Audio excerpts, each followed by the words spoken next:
देश में अब कोरोना के 17,000 से ज्यादा मामले हो चुके हैं और अब इस तरह के मामले भी सामने आने लगे हैं जो एसिम्प्टोमेटिक हैं, यानी जिनमें लक्षण नहीं हैं। तो ये कितने मुश्किल हो सकते हैं और किस तरह की चुनौती है, इस सब के बारे में हमारे सहयोगी परिमल कुमार ने बात की है आईसीएमआर के वैज्ञानिक रमन आर गंगाखेडकर से। इस वक्त हमारे साथ आईसीएमआर के senior scientist doctor Raman R Gangakhedkar हैं। सर, एनडीटीवी से बात करने के लिए बहुत बहुत धन्यवाद। पहला सवाल ये कि एसिम्प्टोमेटिक जिनके पास लक्षण नहीं हैं वो भी कोरोना पॉजिटिव हो रहे हैं, ये कितनी चिंता पैदा करती है? नहीं, कोरोना पॉजिटिव वो पॉजिटिव नहीं हो रहे हैं। अगर एक इंसान पॉजिटिव रहा, यानी 100 इंसान अगर पॉजिटिव रहे जिनके शरीर में ये विषाणु गया है, उनमें से 80 लोग एसिम्प्टोमेटिक होते हैं। तो इसका मायना क्या है कि वो एसिम्प्टोमेटिक रहने की वजह से लगा है, ऐसे नहीं है। वो एसिम्प्टोमेटिक है और उनके वजह से एक ही कारण का डर है कि उनको हम डिटेक्ट कैसे कर पाएंगे। कॉन्टैक्ट ट्रेसिंग के सिवा हमारे पास दूसरा चारा नहीं रहेगा, क्योंकि अगर इंडेक्स केस मिला, अगर जिसको बीमारी है उसने जो कॉन्टैक्ट बताए उनसे ही हमको एसिम्प्टोमेटिक का पता चल पाएगा। अदरवाइज़ ये पता चलना मुश्किल है। सबकी टेस्ट करना ये थोड़ा सा कठिन काम है, क्योंकि इसमें पैसा काफ़ी खर्चा हो सकता है। तो इसके बारे में ये चिंता का विषय है, ऐसे हमको लगता है। जैसे मैं हूँ सर, मुझे कोई सिम्टम नहीं है, लेकिन अगर मैं किसी को कांटेक्ट में आऊँगा तभी वो टेस्ट हो सकता है।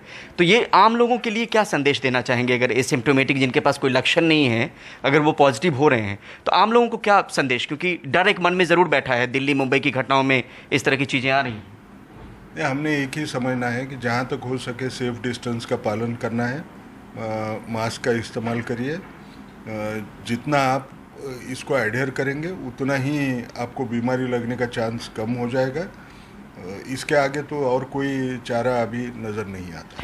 क्या कोई टेस्टिंग स्ट्रेटजी को लेकर चिंतन मंथन का दौर चल रहा है कि उसमें कोई बदलाव हो सकता है एसिम्प्टोमेटिक जिस हिसाब से आ रहे हैं? सर नहीं, क्या बदलाव कर सकते हैं? बदलाव करने के लिए जगह ही नहीं है। जहाँ जहाँ इन्फेक्शन है, जहाँ हॉटस्पॉट्स हैं, वहाँ तो ILI के आदमी को भी टेस्ट कर रहे हैं। अब इसके आगे और क्या कर सकते हैं इसकी मालूमात नहीं है, क्योंकि सारे तरफ दुनिया जैसे काम कर रही है उसी ढंग से हम काम कर रहे हैं। प्लाज्मा थेरेपी को लेकर सर एक आप लोग शोध करने वाले हैं, कब तक उम्मीद है कि कुछ सकारात्मक परिणाम उसके बारे में आ पाएगा? उसके सकारात्मक परिणाम आने को अभी काफ़ी टाइम है। प्लाज्मा थेरेपी के अलग अलग ट्रायल्स करने की कोशिश हो रही है। जैसे ही रिजल्ट्स आएंगे जब बताएंगे, लेकिन इसको महीनों में टाइम लगता है। महीनों में। क्या मान के चला जाए सर, अभी जिस हिसाब से मामले आए हैं क्या वो पीक है, या क्योंकि अब जो मामले आ रहे हैं, एक वक्त कहा जाता है कि लॉकडाउन के बाद चीज़ें बदलेंगी, वो संभली भी हैं, तो क्या इसको पीक माना जाए? नहीं, ये कोई भी चीज़ ये कहना, जब तक वो आउटब्रेक होता है तो ज़्यादा कॉन्फिडेंस से किसी ने प्रेडिक्ट नहीं करना चाहिए कि पीक कब आया, क्योंकि कौन कब ये वायलेट करते जाएगा लॉकडाउन, इसकी हमको मालूमात नहीं होती है। और उसकी वजह से कोई भी आदमी अगर इन्फेक्टेड होगा, उसने ये ब्रेक किया, इसके जो रूल्स हैं लॉकडाउन फॉलो करने के या फिज़िकल डिस्टेंसिंग के, ये अगर ब्रेक किया तो ये आगे बढ़ने का डर होता है। इसलिए प्रेडिक्शंस करना बहुत कठिन है कि अभी पीक आ गया क्या। हम ये बोल सकते हैं पीक बहुत बड़ा नहीं होगा, इससे बढ़ के और कुछ नहीं कर सकते। कब तक हम ये सही दिशा में आकलन करने में तैयार हो पाएंगे कि अब हम निपटने के लिए पूरी तरीके से तैयार हो चुके हैं? ये कितने दिनों का वक्त लग सकता है सर? कोई कह रहा है कि मई के दूसरे हफ्ते तक ये हम आकलन कर पाएंगे, क्या ऐसी इसमें सच्चाई है? एक ढंग से ठीक है, जितना टाइम जाएगा उतना कंफर्ट जोन भी बढ़ जाएगा कि हम बोल सकेंगे आगे क्या हो सक रहा है करके। लेकिन जितना कम टाइम रहेगा तो कॉन्फिडेंस की लेवल भी कम रहेगी। इसलिए मई में समझना ये कोई गलत नहीं है। मई के दूसरे हफ्ते तक हम समझ सकते हैं कि दिशा पता चल जाए। एक सवाल और सर, इसमें ये जो कहा जाता है कि ये चीज़ें हुई हैं, लॉकडाउन से अपने आप में एक फ़ायदा हुआ है, वो फ़ायदा आप लोग भी बतौर साइंटिस्ट ऑब्जर्व कर रहे होंगे कि वो फ़ायदा हुआ है?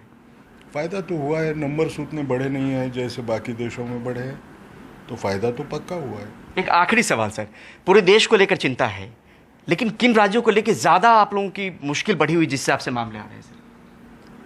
देखो, हर एरिया में अगर आपने आज पढ़ा होगा, वो आसाम में एक केस हो गया है, हाँ, वो कोई अच्छी बात नहीं है।